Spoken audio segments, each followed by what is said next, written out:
છત્તીસગઢના સુકમામાં 22 નક્સલીઓએ આત્મસમર્પણ કર્યું છે। આત્મસમર્પણ કરનારા નક્સલીઓમાં 9 મહિલાઓ છે। આત્મસમર્પણ કરનારા નક્સલીઓ છત્તીસગઢના માડ અને ઓડિશાના નુઆપાડા ડિવિઝનના છે।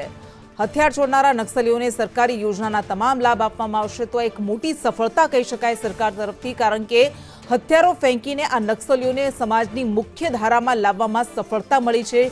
9 મહિલા નક્સલીઓએ પણ આત્મસમર્પણ કર્યું છે। હવે તેમણે આત્મસમર્પણ કરી દીધું છે, હિંસાનો રસ્તો છોડી દીધો છે, ત્યારે તેમને સરકારી યોજનાના પણ તમામ લાભ આપવામાં આવશે। છેલ્લા કેટલાક સમયથી કઈ રીતે નક્સલ મુક્ત કરી શકાય છત્તીસગઢ અને ઓડિશાના વિસ્તારને, તેના માટે સરકાર દ્વારા પ્રયાસ કરવામાં આવી રહ્યા છે અને આ બધા વચ્ચે આ આત્મસમર્પણ કરવામાં આવ્યું છે એ મોટી સફળતા।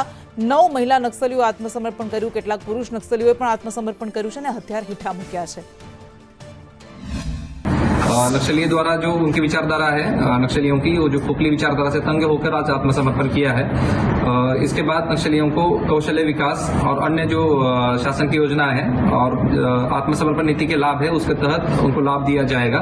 इसके अलावा नक्सल ग्राम पंचायत मुक्त सदस्य नाम की भी योजना अब नई आत्मसमर्पण पॉलिसी में आई है, उसके अंतर्गत भी इसमें सरेंडर किया जा रहा है।